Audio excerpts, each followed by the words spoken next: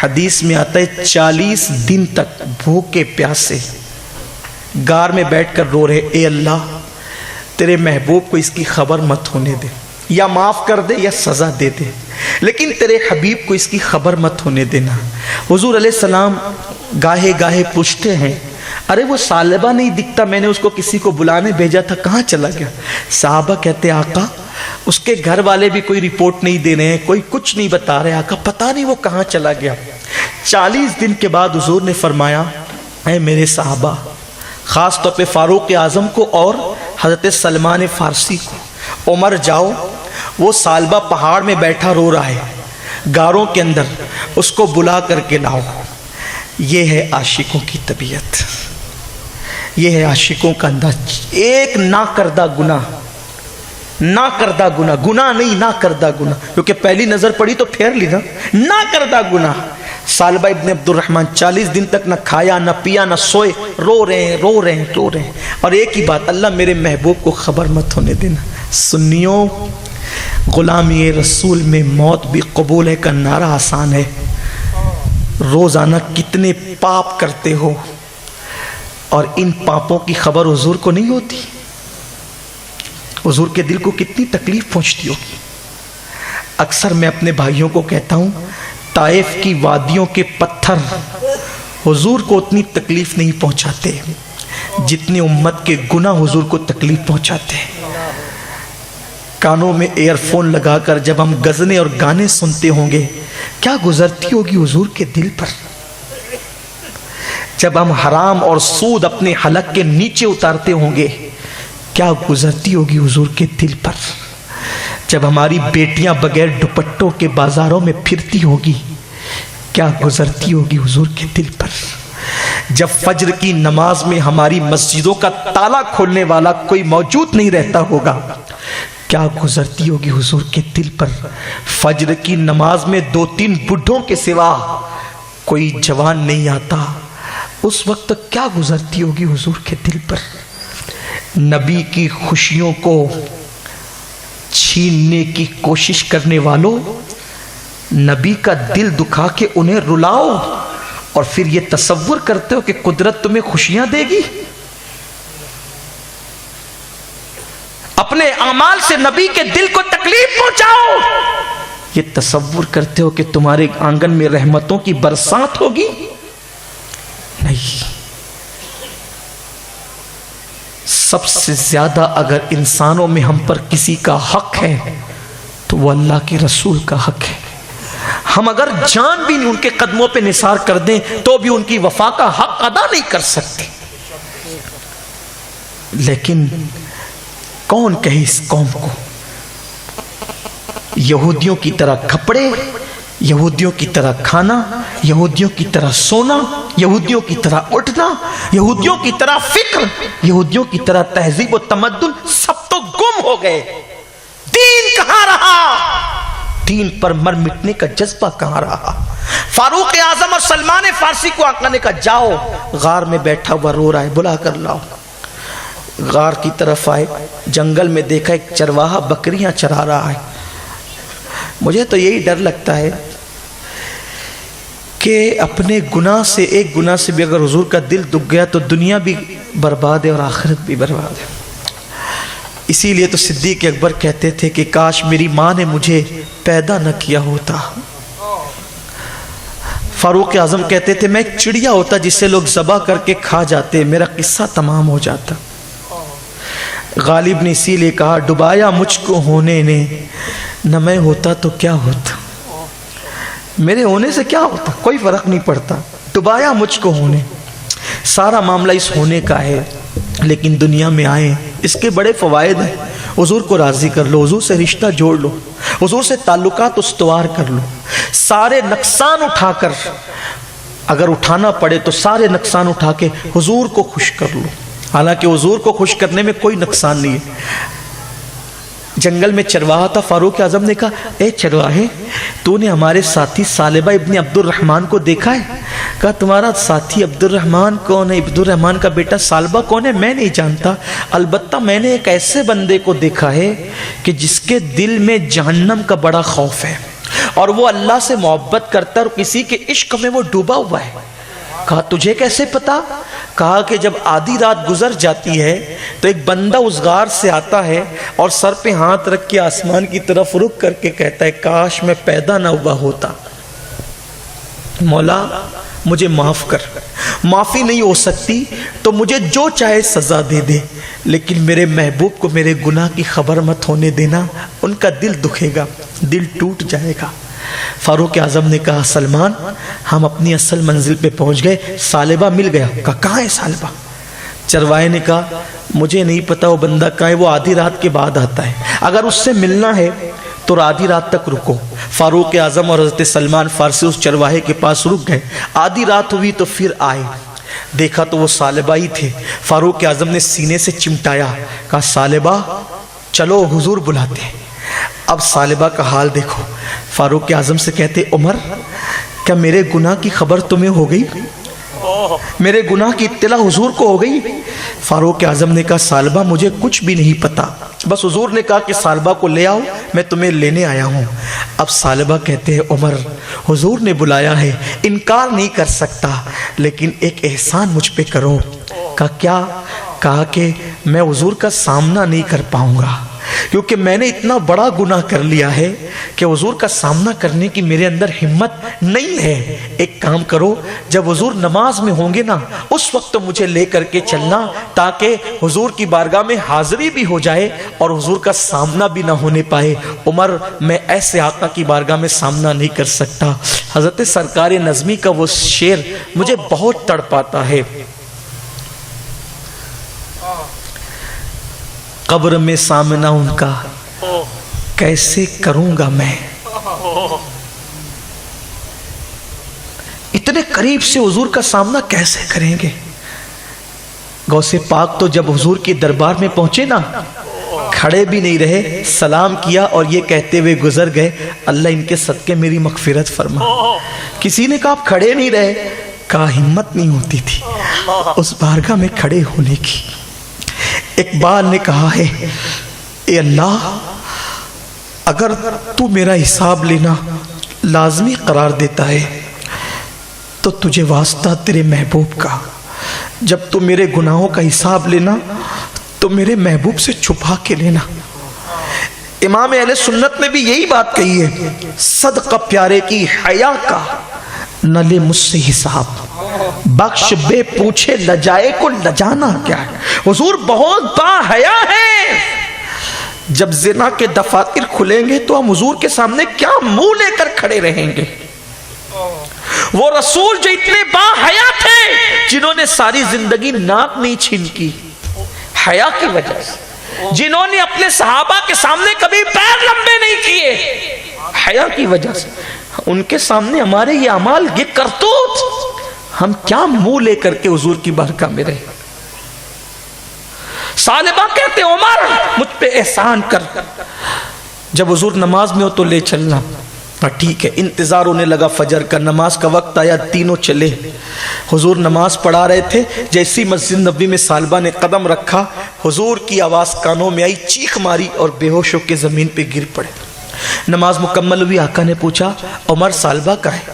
اس کی آقا وہ بے ہوش ہو گیا ہے۔ آقا نے ہاتھ ہلایا، سالبہ سالبہ اٹھو۔ سالبہ اٹھے، کہا کیا ہوا کیا ہوا؟ پہلا جملہ حضور میرے گناہ کی آپ کو خبر ہو گئی، لیکن میرا کریم آقا آج جو عیب کسی پر نہیں کھلنے دیتے، کب وہ چاہیں گے میری حشر میں رسوائی ہو۔ سرکار نے کہا سالبہ میں تجھے ایک ایسی آیت نہ بتاؤں، اگر کوئی گنہگار اس ایک آیت کو ایک بار پڑھ لیتا ہے تو اللہ اس کے سارے گناہ معاف کر دیتا ہے۔ وہ آیت یہ ہے ربنا آتنا فی الدنیا حسنہ وفی الآخرۃ حسنہ وقنا عذاب النار۔ جو اس آیت کو پڑھے گا اس کے گناہ بخش دیے جائیں۔